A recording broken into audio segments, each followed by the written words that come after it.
ladies and gentlemen, wish to thank all of you for attending the press conference. You have done a great job, and you are considered one of the elements of the success for this forum for IEF13 in Kuwait. For the sake, just a note, for the sake of good order and time, we wish that all questions should be limited and confined only to this conference. Now, His Excellency, Mr. Hani Abdulaziz Hussein will deliver his notes and about the conference. Thank you very much.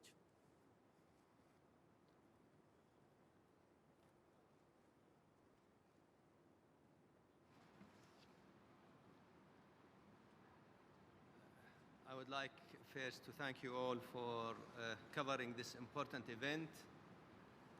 And as you probably know, this gathering is very important because it's not just a gathering of oil producers or energy producers, nor a gathering of only oil consumers and energy consumers, but also it gathers the international oil companies who are very important and prominent in the energy industry. It also is a gathering of many of the national oil companies who are very active in the oil industry. There are also many organizations like the IEA, OPEC, organizations that are concerned with energy from the perspective of the producers and perspective of the consumers. And as a matter of fact, the International Energy Forum, or IEF as we call it, has been very successful in bringing together peoples from all around the world for us to understand what is required from us in the energy sphere and how can we understand each other, exchange information, and help have a stable and positive energy market for the benefit of the peoples of the world. This conference in Kuwait, which we are very proud of, and I must thank all of the people who were involved in preparing for and running this conference, was attended by 73 countries from all around the world. There were more than 15 international organizations, more than 45 ministers, and we covered a wide range of areas. I will go through some of the areas that we have covered, and later on, Mr. Aldo Florence, the Secretary General of IEF, will talk about what we have achieved during our presence here in these 2 days. But let me also state that we are very fortunate to have the Ministry of Energy of the Russian Federation hosting our next meeting, and the Deputy Minister, Mr. Yuri Centurion, on my right-hand side, was very gracious to attend this conference with us, and he will be participating with us in this press conference. Let me just go through some of the major areas that we have covered. And these are areas that are very important for the future of the energy for the whole world. We talked about the planning and investment for the future by the consuming countries as well as the producing countries. We talked about the volatility of the oil prices, which is a matter that has been very worrisome to all of us, consumers and producers alike. And we talked about ways and means of reducing that so that people would have a better projection and prediction of what is going to be happening in the oil markets and the gas markets. We talked about also our responsibility, again, as producers, as consumers, in having a safe energy industry that is careful not to hurt the people nor hurt the facilities that are involved in the production and the consumption of oil and energy in general. We talked about our obligations toward the environment. We want to have a clean earth for us, for our children, and for our grandchildren. We talked about something also that is very important, which is the transparency that is required so that we can have data that is verifiable, that is available to everybody so that we know what is happening in the oil market, because at the end of the day, we believe that what is good for the consumers, is also good for the producers. We don't want instability. We don't want prices that are not to our advantage or that could be to our advantage in the immediate future, but could hurt us in the medium and the long term. I think that all of the participants were very happy with the kind of a frank dialogue that we've had, the free exchange of ideas, and even the criticisms that were raised every now and then. And I must apologize for not having the press present in our meetings, but in order for us to have a free flow of ideas, in order for us to have frank discussions, it was necessary to meet under closed doors, but I'm sure we can shed to you enough light about what has happened and what we achieved during these meetings, during this press conference. I thank you for your attention, and maybe I'll turn now the microphone to my colleague Aldo so that he can shed light on what we have achieved.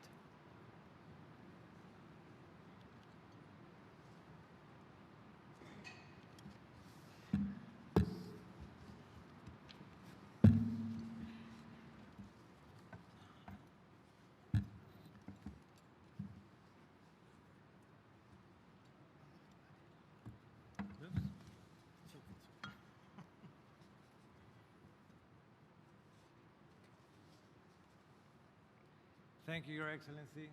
Thank you, distinguished members of the press.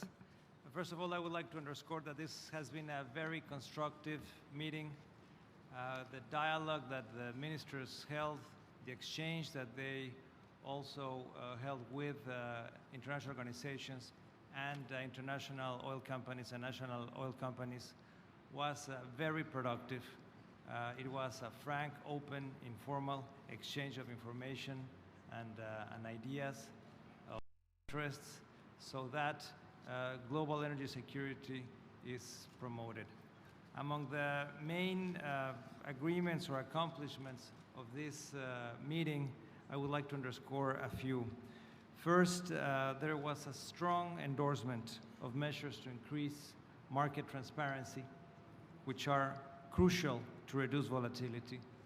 And in this regard, it was especially endorsed the Joint Organizations Data Initiative, as it is one of the main vehicles we have now to promote market transparency. It has been progressing steadily and surely since it was first launched 10 years ago. This endorsement includes the recognition of the work to extend Jody to gas, to publish the extended questionnaire of Jody, and also to increase the work to understand and or to have better information on investment activities that the countries that are members of this forum and beyond are undertaking in the oil and gas sector. In this conversation, ministers also valued and asked for a continuation of the work of the program of cooperation that the International Energy Agency, the International Energy Forum, and the Organization of Petroleum Exporting Countries are undertaking to understand better the process of price formation. As you know, there has been an ongoing set of seminars and symposia engaging experts from all over the world to understand better the interaction of physical and financial markets, to understand better the assumptions under which energy outlooks and projections are made, to also understand better how regulation affects the behavior of these markets.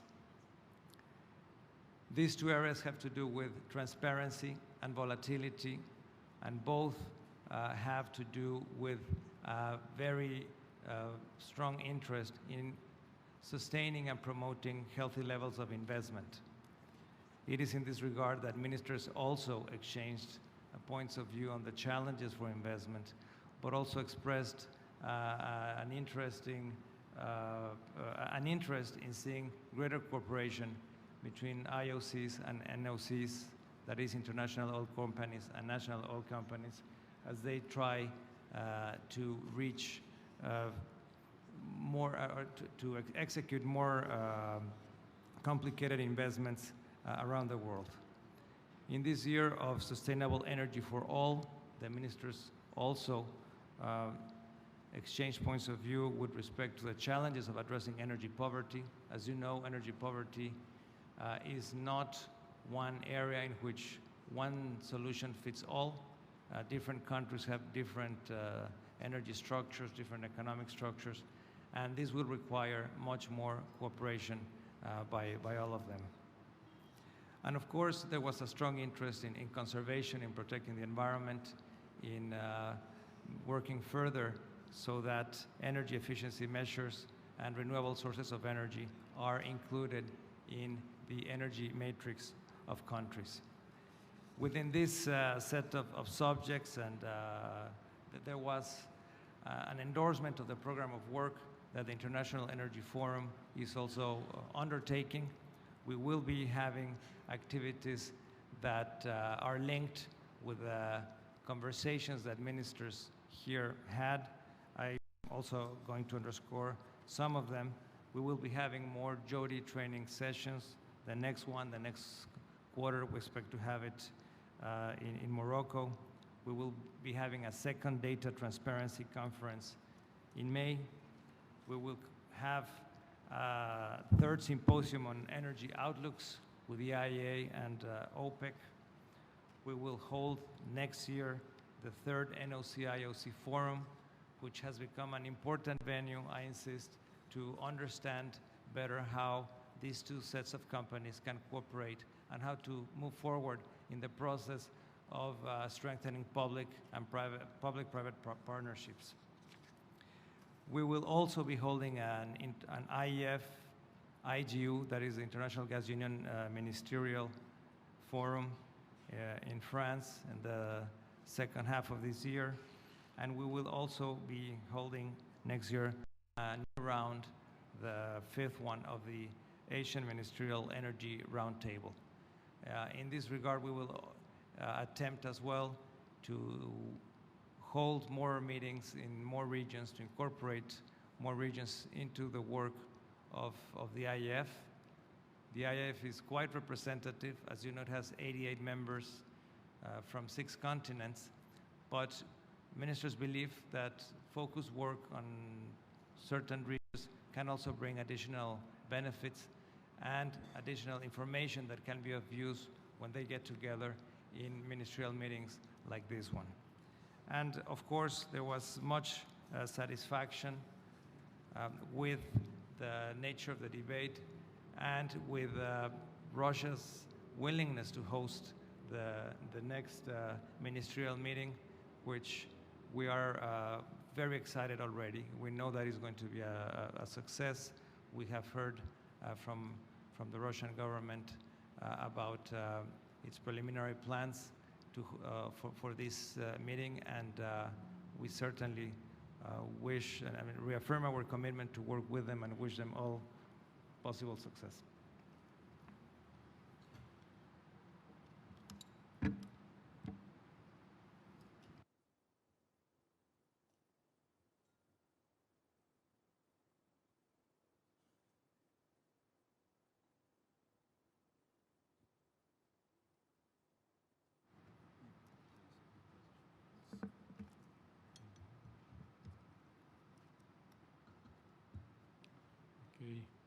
So good afternoon, dear ladies and gentlemen, Your Excellency and my colleagues participating at the press conference.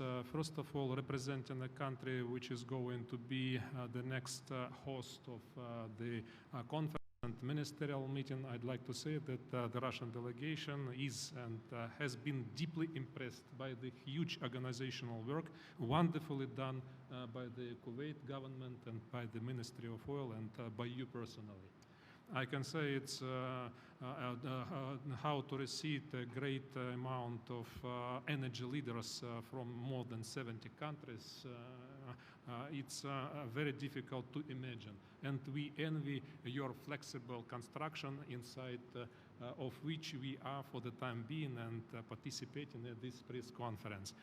Speaking about our plans, as already Dr. Quiroga told you, we discussed yesterday some preliminary plans how we are going to arrange such ministerial meeting and conference over there in that country in Moscow. So we invited all the colleagues participated in this conference to visit Moscow in 2 years, in 2014. And we hope that at Moscow meetings, all the necessary decisions upon which we were talking during these 2 years will be made by the participants of the further ministerial meeting and conferences. I can say that we identified the major challenges and major problems in front of us, and nowadays we think that we should find the proper solutions how to tackle these problems and how to overcome them. And I can say that the conversation, the dialogue, the witness of which we were during these 2 days gives us a solid basis that we have got good instruments and good tools how to find these proper solutions. Due to the exchange of views, due to the information we had the good opportunity to receive here. I can say that the information in the current world is of great importance. As for that country, especially in energy sector, we have adopted a specific law under the name of State Information System of the energy sector of the Russian Federation. And we are going to spread such a system including the purpose in favor of International Energy Forum and International Energy Agency, with which organizations we are in deep cooperation.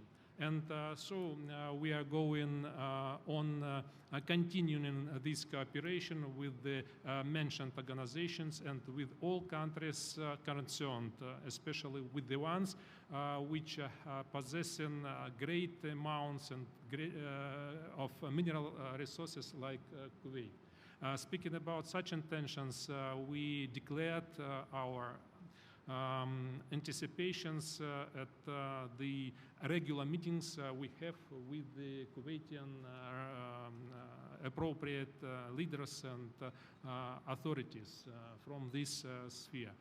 So we are looking forward of a forthcoming ministerial meeting and conference of IEF in Moscow, and we are waiting for all of you and your colleagues coming to Moscow to participate and cover the principal events of the 14th ministerial meeting of IEF. Welcome to Moscow. Thank you very much. Now we open the stage for questions, please. Anyone?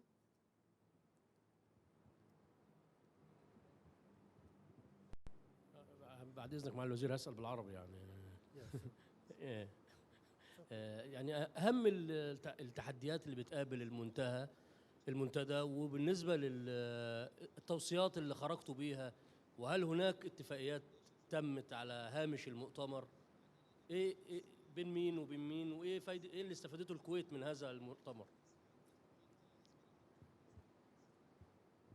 Just for the benefit of my colleagues, I think the question for me to translate it was what did Kuwait gain out of this conference, and whether there were any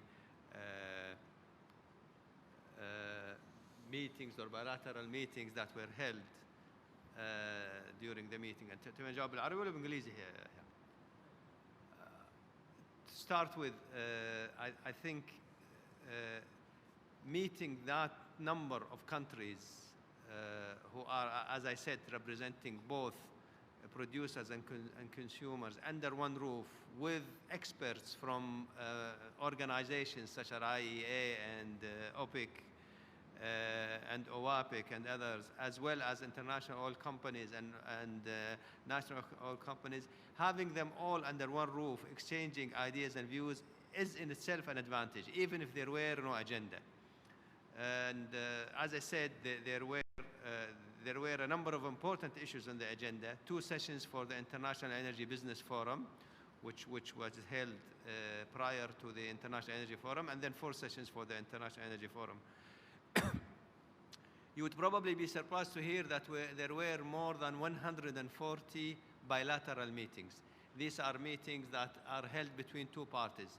They could be between 2 countries, there could be between a country and an international oil company, or between an international oil company and a national oil company. And these are very useful because they are, again, frank. They talk about the specific interests of the country or the organizations or the company, and sometimes in them you have the signing of a memorandum of understanding, as we had, for instance, between Kuwait Petroleum Corporation, represented by Kuwait Petroleum International, and Total with regards to our project in China. There were also specific requests that were made to us in Kuwait by certain countries regarding further cooperation, projects that we could execute together.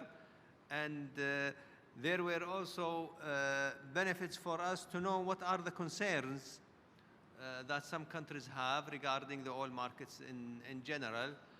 And also in many areas there were explanations that were made by some countries to explain their situation. I cite as an example what was presented to us in a meeting with our Canadian counterpart, and what they have talked about in here, about some of the misconceptions that are being held about the oil sands, for instance. So I think we as a country benefited. We were, of course, very pleased to host this conference, but I think that we as a country benefited a lot from here. And other question, please, Randa.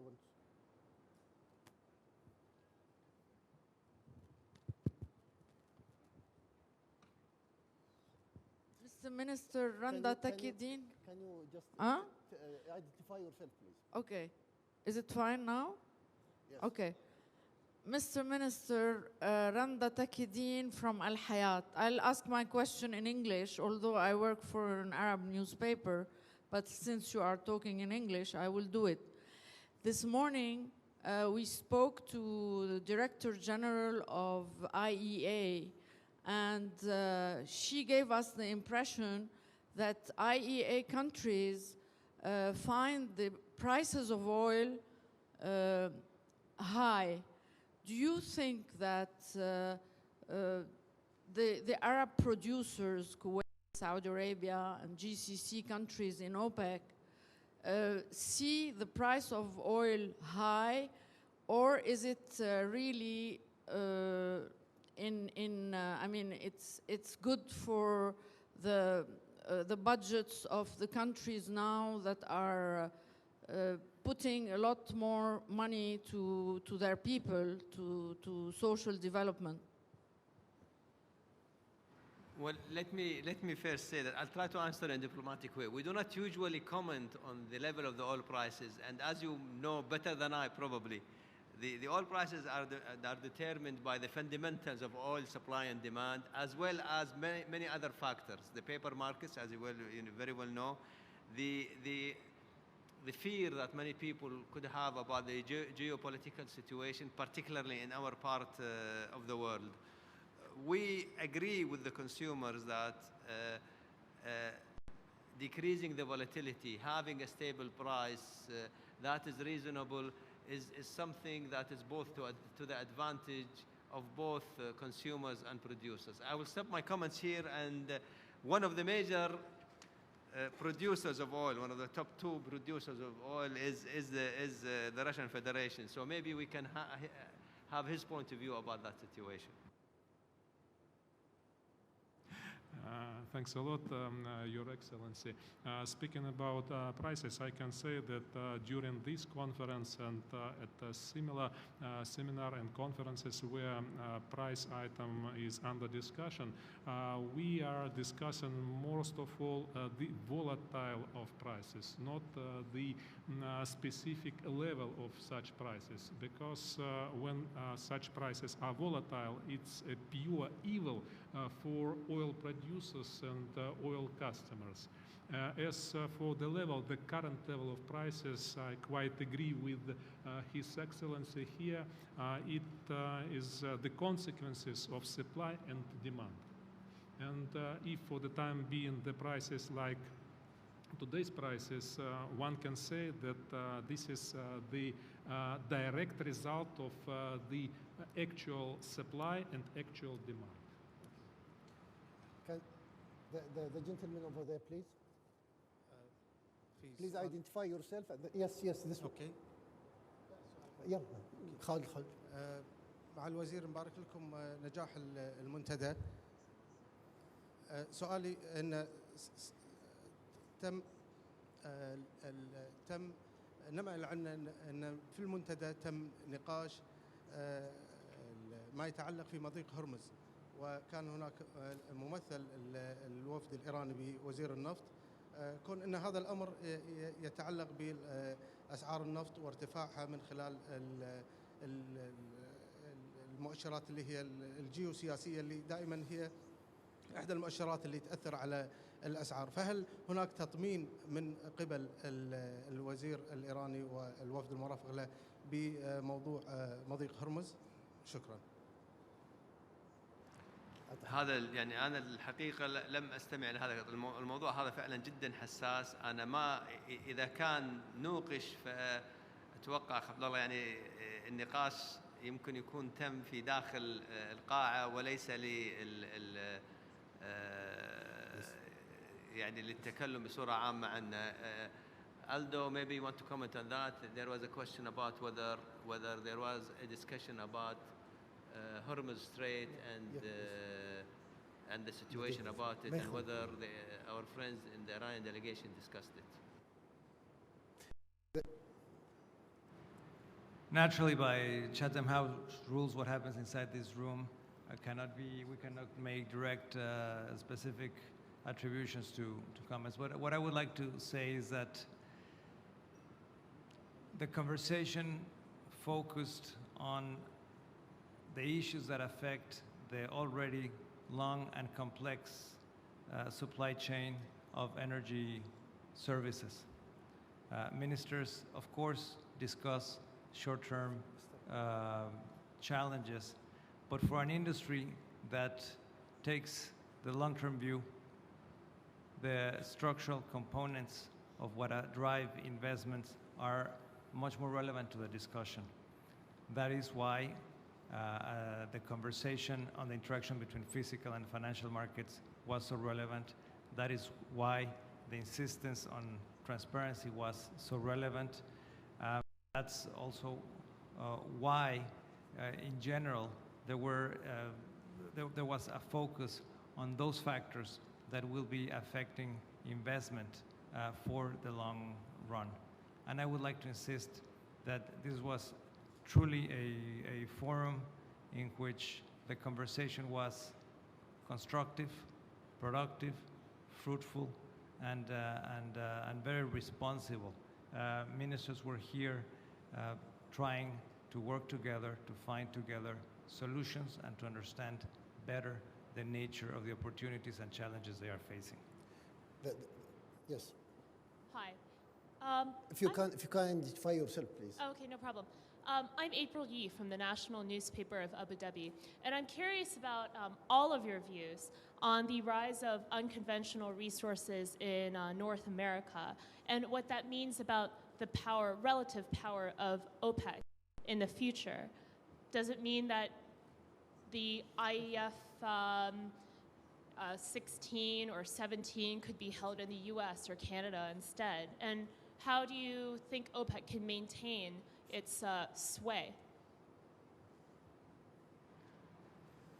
Well, let me first say that although we are an OPEC member, we will let OPEC talk about its views in the relevant forum.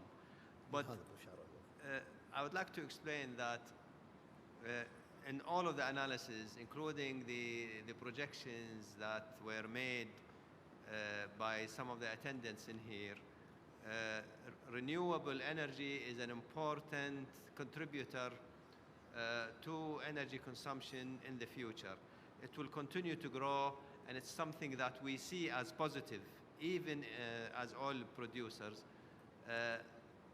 And although the share of energy by renewable energy forms, as well as other forms like gas and maybe nuclear would increase in relative terms, oil will continue to play a prominent role in the supply.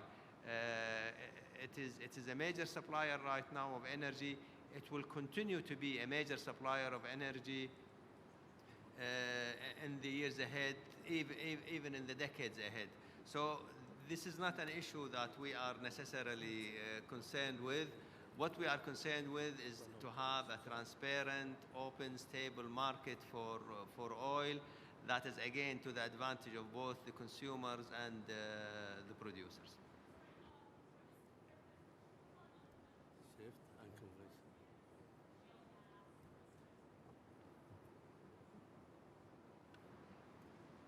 Well, these, of course, are viable and important supply sources of energy, mostly in the Americas, but also possibly in the future from other parts of the world. And we welcome their contribution to the energy scene because, as I said, we would like to have energy supplies increasing to meet the requirements not just of the people that need it right now. We had pointed out earlier that there are 2 billion people in the world now that do not have access to energy. We would like to see this extended to all of the people of the world. The gentleman there. Your Mahmoud Abdul Razzaq, Al-Watan newspaper. Your Excellency, the announced ambitious target of Kuwait is to increase their production capacity to $4 million barrels a day by 2020. But most of the experts say that now, with the heavy oil of Kuwait, needs special technology by the assistance of IOCs. And this is one from one part. And the opposition from the parliament, from the other side, to engage IOCs in the petroleum industry. How could you tell us how the Minister of Oil will harmonize or make harmony between these two ideas in order to achieve this production target by 2020? If you allow me, I'll just take 2 words, because this is not one of the subjects that are of particular interest to IEF or what we met. There are ways and means of doing this successfully. We are already exploring them. I am not really that concerned about that subject. But if you allow me, I think the people here are interested to hear subjects that are pertinent to the IEF meeting. So. My point, Your Excellency, because you may have made discussions with the IOCs in this respect, because they will provide the expertise in case of trying to use this heavy oil. Thank you. I think there will be a possibility of proper positive cooperation with the IOCs in a manner that is both advantageous to us and to them, and where the relevant parties in Kuwait will be satisfied. The last question here for Samira.